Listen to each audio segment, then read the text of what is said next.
میرا وجود لرز رہا تھا۔ میں جسم فروشی کے اڈے پہ کھڑی تھی۔ میرے شوہر کو مرے 2 ماہ ہو چکے تھے۔ گھر میں کھانے کا دانہ تک نہ تھا اور میرے بچے 2 دن کے فاقے سے اب تڑپنے لگے تھے۔ مجھے کہیں ملازمت بھی نہیں مل رہی تھی۔ مجبوری میں یہاں کھڑی ہوئی تھی کہ ایک گاڑی مجھے اپنے ساتھ لے گئی۔ مجھے عذاب خدا یاد آیا کہ میں اور بچے مر جائیں پر یہ گناہ نہ کریں۔ جب اس آدمی نے میرے کہنے پہ گاڑی نہ روکی تو میں گاڑی سے کود گئی۔ زخمی وجود لیے لڑکھڑاتی گھر پہنچی تو نہیں جانتی تھی کہ اللہ نے میرے لیے بڑا انعام رکھا تھا۔ امی بھوک لگی ہے۔ 10 سالہ ایمن بھوک سے رونے لگی تو میرے دل کو کچھ ہوا۔ میں نے نرمی سے اسے اپنی گود میں لٹا کے سلانا چاہا مگر وہ بھوک سے بلک رہی تھی۔ میرے لاکھ سمجھانے کے باوجود اسے سمجھ نہیں آئی تو بالآخر مجھے اسے مارنا پڑا۔ 2-4 تھپڑ کھانے کے بعد وہ خود ہی روتے روتے سو گئی اور میں نے سکون کا سانس لیا۔ زندگی بہت مشکل ہو چکی تھی۔ اچانک ہی نعمان کے مرنے کے بعد سب نے ہم سے دوری اختیار کر لی کیونکہ سب کو یہی شبہ تھا کہ کہیں ہم ان سے مدد نہ مانگ لیں یا انہیں ہمارے سر پر ہاتھ رکھ کر کفالت نہ کرنی پڑے۔ نعمان کی وفات کے اگلے دن سب لوگ اپنے اپنے گھر کو چلے گئے۔ کوئی تسلی یا دلاسا دینے کے لیے نہیں رکا۔ میں نے بھی کسی کے سامنے ہاتھ نہیں پھیلائے۔ جو تھوڑی بہت جمع پونجی تھی اسے خرچ کرتی رہی۔ جب وہ ختم ہو گئی تو گھر کی چیزیں اٹھا اٹھا کے بیچنا شروع کر دی۔ نہ میں زیادہ پڑھی لکھی تھی اور نہ ہی میرے پاس کوئی ہنر یا نوکری تھی۔ ایک جھجک بھی تھی کیونکہ میں یوں کبھی بھی باہر کام کاج کرنے نہیں نکلی تھی۔ ایک تو جگہ پر مجبور ہو کے صفائی ستھرائی کا کام کرنے لگی تو وہ بھی نہیں کر پائی۔ مالکن نے باتیں سنائی تو وہ کام بھی چھوڑ دیا۔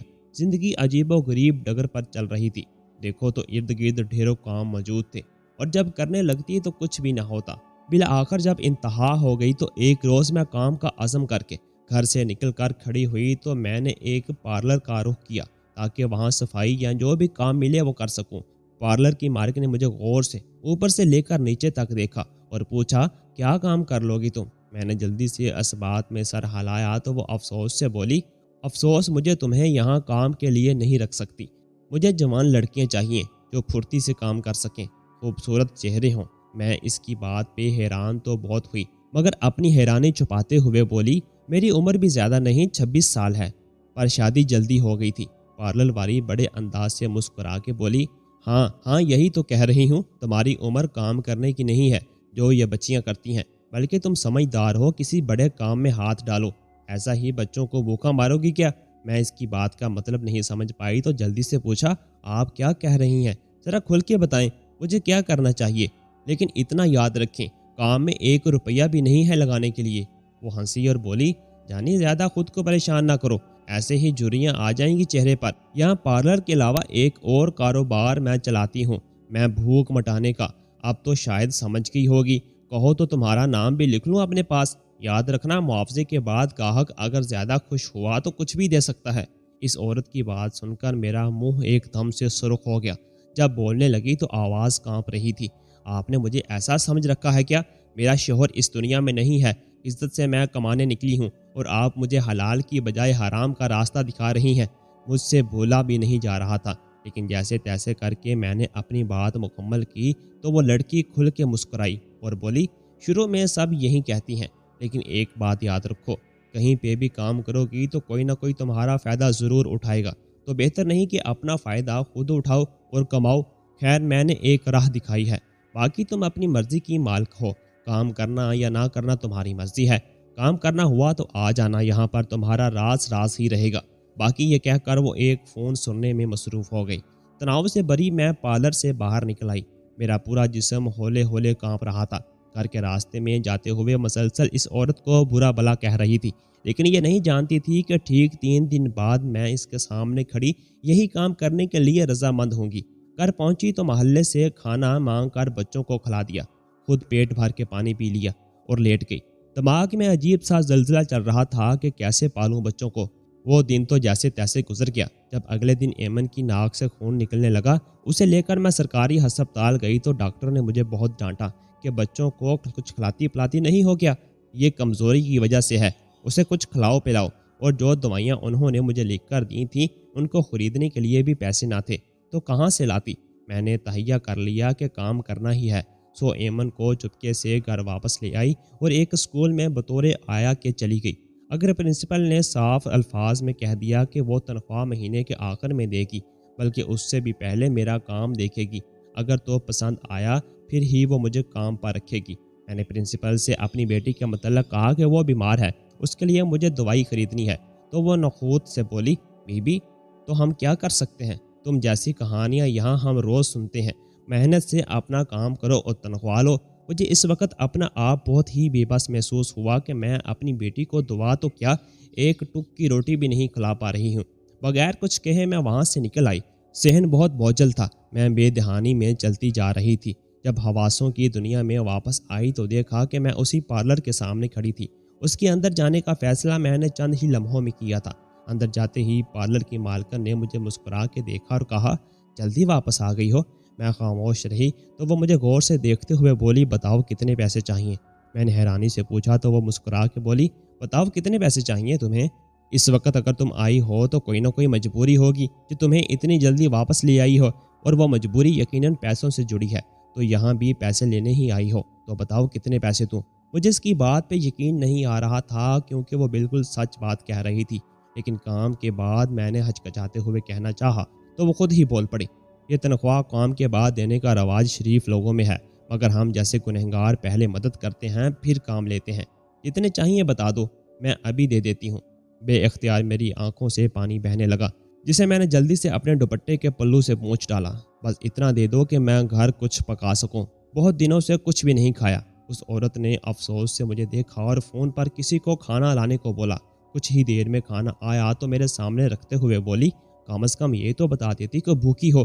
خیر میں نے کھانا کھانے سے انکار کر دیا اور وہ سارا کھانا اپنے گھر لے آئی تاکہ ہم ماں بیٹی مل کر کھا سکیں۔ اس عورت نے مجھے پیسے بھی دیے تھے جنہیں تھامتے ہوئے میرے ہاتھ لرز رہے تھے، مگر میں نے ان پیسوں کو پکڑ لیا۔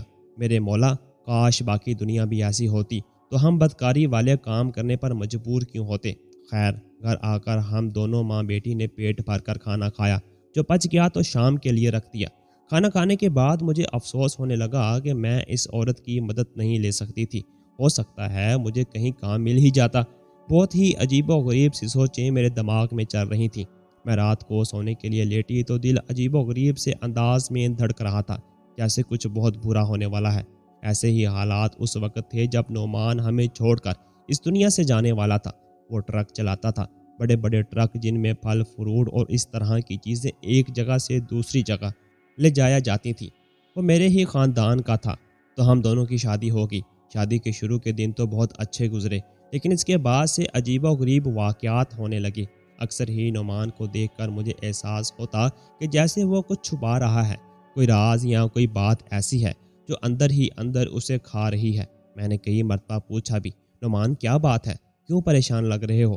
مگر وہ ہمیشہ میری بات ٹال دیتا اور کوئی رومانوی سی بات کر دیتا، جس سے میں اپنا سوال ایک دم ہی بھول جاتی۔ تھوڑی دیر بعد جب یاد آتا تو تب تک نعمان وہاں سے جا چکا ہوتا۔ اس کی حرکات و سکنات بہت عجیب سی تھی۔ وہ ہر وقت بہت زیادہ سنجیدہ رہتا، پوری پوری رات جاگتا رہتا۔ صرف اتنا ہی نہیں، شادی کے بعد مجھے گنتی بھی یاد نہیں کہ ہم نے کتنے گھر بدلے تھے۔ میں بہت کم عمر تھی جب میری نعمان کے ساتھ شادی ہوئی تھی، وہ بھی تقریباً 20-21 سال کا ہی ہوگا۔ مجھے لگتا تھا کہ وہ ناول اور فلموں کے ہیرو کی طرح بہت لاابالی اور محبت کرنے والا ہوگا۔ محبت کرنے والا تو تھا لیکن لاابالی بالکل نہیں تھا، بلکہ حدود درجہ سنجیدہ تھا۔ کوئی بھی فیصلہ کرتا تو سوچ سمجھ کر کرتا، لیکن مجھے صرف اس سے ایک ہی بات کا اختلاف تھا، وہ ہمارے خاندان کا ذہین ترین لڑکا تھا۔ اس کے والدین نے اسے دوسرے شہر پڑھنے کے لیے بھیجا تھا، مگر وہاں پڑھنے کی بجائے مختلف کام کرتا رہا اور گھر پیسے بیچتا رہا، پڑھائی بھی مکمل نہیں کی۔ میرے والدین بھی کوئی پیسے والے نہیں تھے، سو انہوں نے خاندان کے اچھے لڑکے کا رشتہ دیکھ کر مجھے دے دیا۔ زندگی اچھی گزر رہی تھی، لیکن پھر ایک روز ہمیں خبر ملی کہ نعمان اپنا ٹرک کسی پہاڑی راستے پہ لے کے جا رہا تھا اور اچانک سے لینڈ سلائڈنگ کی وجہ سے وہ ٹرک نیچے کھائی میں گر گیا۔ پولیس نے نعمان کی موت کی تصدیق بھی کر دی۔ میت جب گھر پہنچی تو تابوت میں بند تھی۔ پولیس کے مطابق اس کی حالت کافی مسخ تھی۔ سوگر لانے کا 1 گھنٹے کے اندر اندر ہی نعمان کو دفنا دیا گیا۔ جب اس کی موت کا واقعہ ہوا تب بھی میرا دل ایسے ہی گھبرا رہا تھا، اور آج پھر میں نے گھبرا کے آئمہ کو دیکھا تو وہ پیٹ بھرنے کے بعد انتہائی گہری نیند میں سو رہی تھی۔ میں یہی سب کچھ سوچ رہی تھی جب مجھے ہلکا سا شور سنائی دیا۔ میں چونک کر اٹھ بیٹھی، تیزی سے باہر صحن میں آ کے دیکھا تو کسی نے ایک شاپر میرے صحن میں اچھال دیا۔ میں نے شاپر اٹھانے کی بجائے دروازہ کھول کر پھینکنے والے کو دیکھا، مگر تب تک وہ خالی گلی ہو چکی تھی، وہاں کوئی بھی دکھائی نہیں دے رہا تھا۔ میں حیران ہوتی ہوئی واپس صحن میں آئی اور شاپر اٹھا کر دیکھا تو اس میں پیسے تھے۔ میں نے حیرت سے پیسوں کو چھو کر دیکھا تو وہ 2 سے 3 موٹی موٹی گڈیاں تھیں۔ ہو سکتا ہے کوئی چور انہیں چرا کے بھاگا ہو، مگر پھر میرے گھر میں کیوں پھینکیں؟ لیکن اگر پھینکنے ہی تھے تو چرائے کیوں؟ بہت سے عجیب و غریب سوال میرے دماغ میں چل رہے تھے۔ مجھے سمجھ نہیں آ رہا تھا کہ ان پیسوں کو دیکھ کر خوش ہوں یا دکھی، کیونکہ کل کو یہی پیسے میری جان کا وبال بن سکتے تھے۔ نہ جانے کون پھینک گیا تھا، کہیں ایسا نہ ہو کہ کل پولیس میرے دروازے پر آ کھڑی ہو۔ میں عجیب سی شش و پنج میں مبتلا ہوگی۔ چاہے جو ہو، شاپر اٹھا کر کمرے میں آ گئی۔ باقی پوری رات میں نے جاگ کے گزاری، اسی انتظار میں کہ ہو سکتا ہے کوئی میرے دروازے پر انہیں لینے واپس آ جائے، مگر کوئی بھی نہ آیا۔ اگلے دن بھی محلے میں چوری چکاری کا کوئی ایسا شور سنائی نہیں دے رہا تھا۔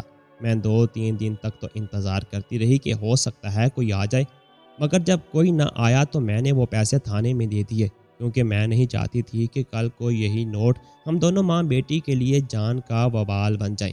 میں گھر آئی تو مجھے اسی پارلر والی نے بلایا۔ وہاں جاتے ہوئے میرے دل پتے کی مانند لرز رہا تھا۔ وہ کام یا خیال جو اپنے شوہر کی وفات کے باوجود کبھی میرے دل میں نہ آیا، آج میں وہ سب کرنے جا رہی تھی۔ پارلر گئی تو سہولت کار نے مجھے ایک جگہ کا بتایا کہ یہاں پر ایک گاڑی آ کر رکے گی، اس میں بیٹھ جانا تو وہ گاڑی تمہیں تمہارے ٹھکانے پہ پہنچا دے گی۔ چاروں ناچار میں اس کی بات ماننے کے لیے رضامند ہو گئی، کیونکہ اس کے علاوہ میرے پاس دوسرا اور کوئی بھی چارہ نہ تھا۔ خیر، شام کو میں اس عورت کی بتائی گئی جگہ پر پہنچی تو بہت گھبراہٹ ہو رہی تھی۔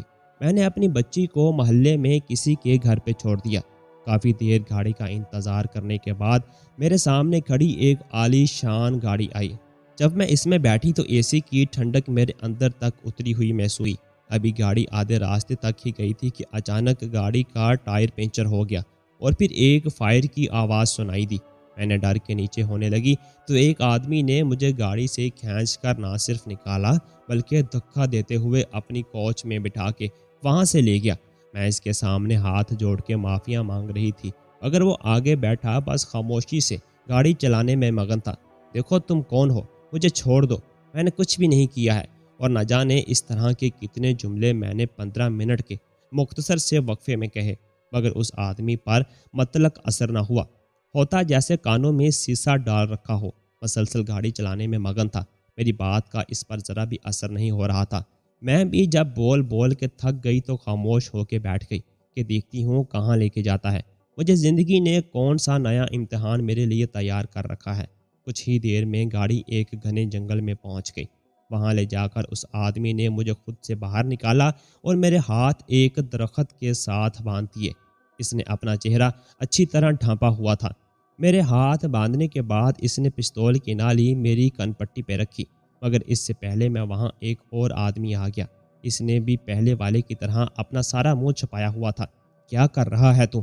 جنونی مت ہو جایا کر، ابھی اس پر توجہ نہیں دینی، جو کرنے والا کام ہے وہ کر، دوسرا آدمی نے پہلے والے کو سختی سے کہا تو اس نے خاموشی سے اپنا پستول بنا کچھ کہے پہلو میں گرا دیا، مگر کہاں کچھ نہیں۔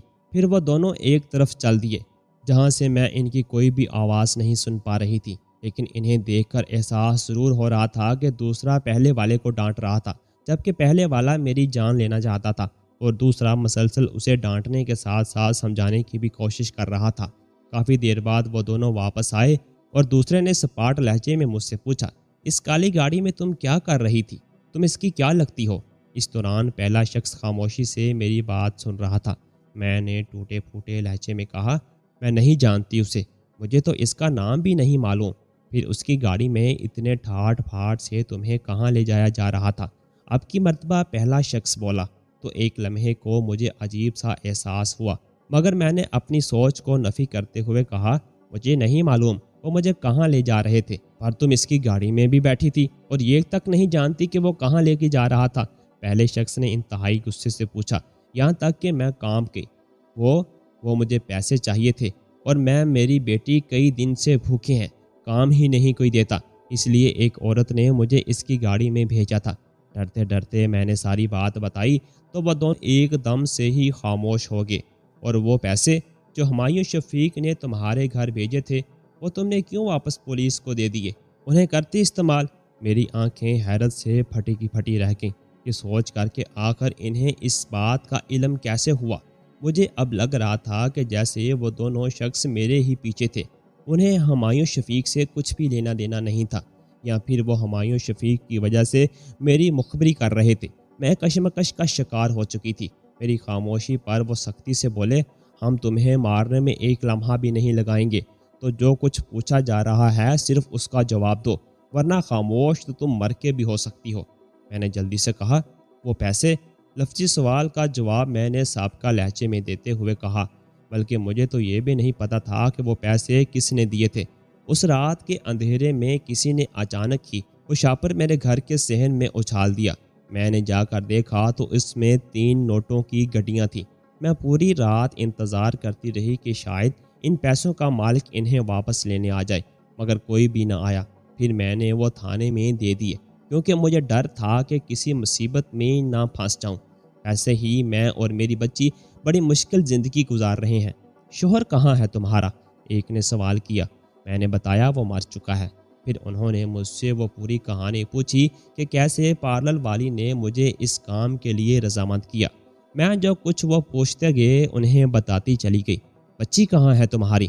پہلے والے نے نرمی سے پوچھا تو میں نے بتا دیا کہ ایک محلے والی میری اچھی سہیلی ہے، اسی کے پاس میں اپنی بچی کو چھوڑ کے آئی ہوں۔ تو پتہ نہیں میرے جواب سے وہ مطمئن ہوئے بھی تھے یا نہیں، مگر مجھے وہیں بندھی ہوئی چھوڑ کر تھوڑا دور جا کر آپس میں بات چیت کرنے لگے۔ میں دل ہی دل میں بچنے کی دعائیں کر رہی تھی۔ پتہ نہیں کون سا ایسا برا وقت تھا جب میں نے پارلر والی کی بات مان کے اس گھٹیا راستے پر چلنے کا سوچا۔ ابھی تو اس کا کام بھی نہیں کیا تھا، اس سے پہلے ہی مصیبت میرے گلے کو آن لگی۔ پہلا شخص وہاں سے گاڑی لے کر چلا گیا، جبکہ دوسرا میرے پاس آیا اور بولا، مطلب تم پہلے بھی یہ کام وغیرہ کرتی رہی ہوگی، تبھی اتنی آسانی سے مان گئی، ورنہ ایسا کوئی آرام سے نہیں مان جاتا۔ میں نے خدا کی قسم کھا کے اسے یقین دلانے کی کوشش کی، جس کا پتہ نہیں اسے یقین بھی آیا یا نہیں۔ کچھ دیر بعد پہلا آدمی گاڑی لے کر دوبارہ وہاں آ گیا۔ اب کی مرتبہ میرے لیے سب سے زیادہ چونکانے والی بات یہ تھی کہ اس آدمی کے ساتھ آئمہ بھی تھی، میری بچی۔ پتہ نہیں وہ آئمہ کو کیسے لایا تھا، اس نے محلے والی خاتون سے کیا کہا تھا، میں کسی بات سے واقف نہ تھی۔ آئمہ میرے گلے لگ کے رونے لگی تو میں نے نرمی سے پوچھا، بیٹا کیسے آئی تم یہاں، اور کیا کہا اس نے تمہیں؟ میرا اشارہ اس آدمی کی جانب تھا جو ایک جانب درخت کے تنے کے ساتھ ٹیک لگا کے کھڑا ہوا، ہم دونوں کو بڑے دھیان سے ٹک ٹکی باندھے دیکھ رہا تھا۔ آئمہ جلدی سے بولی کہ اس نے بتایا کہ آپ کا ایکسیڈنٹ ہو گیا ہے۔ اماں مجھے بہت رونا آیا، میں سارے راستے دعا کرتی رہی کہ اللہ میاں میری اماں کو کچھ بھی نہ ہو۔ یہ کہہ کر وہ پھر سے رونے لگی۔ میں نے گھور کر اس پتھر دل انسان کی جانب دیکھا جو اب اپنے موبائل میں مگن تھا۔ رات تک ہم وہیں پر رہے۔ اس کے بعد ان دونوں نے ہمیں ایک گھر میں اتارا اور وہاں سے چلے گئے۔ وہ گھر بالکل ہی چھوٹا سا تھا۔ اس گھر میں اتار کے انہوں نے باہر سے تالا لگا دیا، ساتھ ہی مجھے دھمکی دی کہ خبردار یہاں سے بھاگنے کی کوشش کی یا چلائی تو ہم تمہارے بچے کو مارنے میں ایک لمحہ بھی نہیں لگائیں گے، تمہیں ہم ہمایوں شفیق کے خلاف استعمال کریں گے، اسی وجہ سے یہ سب کر رہے ہیں۔ گھر کے اندر تمہاری ضرورت کا سامان موجود ہے، مگر خیال رکھنا تمہارا یا بچی کا شور ارد گرد کے گھروں میں نہیں جانا چاہیے جب تک ہم واپس نہ آ جائیں۔ تم اسی گھر میں رہو۔ میں نے روتے ہوئے پوچھا، مجھ سے ایسی کیا غلطی ہو گئی ہے جس کی اتنی مشکل سزا دی جا رہی ہے، وہ بھی صرف مجھے نہیں بلکہ میری بچی کو بھی؟ دیکھو خدارا مجھے معاف کر دو، میں نہیں جانتی ہمایوں کو، نہ ہی کسی اور کو، ہم تو غریب سے لوگ ہیں جو فاقے کرتے ہیں۔ مگر ان دونوں آدمیوں نے میری ایک بھی بات نہ سنی، بس خاموشی سے راتوں رات جب ارد گرد کوئی بھی نہ تھا تو ہمیں اس گھر میں بند کر کے چلے گئے۔ آئمہ بھی بہت ڈری سہمی تھی، بڑی مشکل سے ہم نے اسے سنبھالا تھا، وہ جلدی ہی سو گئی، مگر میری آنکھوں سے نیند کوسوں دور تھی۔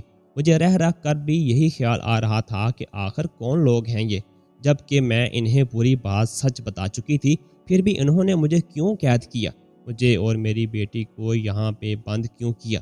میں پوری رات جاگتی رہی۔ تقریباً صبح 5-6 بجے میری آنکھ لگی۔ میں نے 2-3 گھنٹے سونے کے بعد گھر کا جائزہ لیا تو یہ چھوٹا سا مگر صاف ستھرا تھا،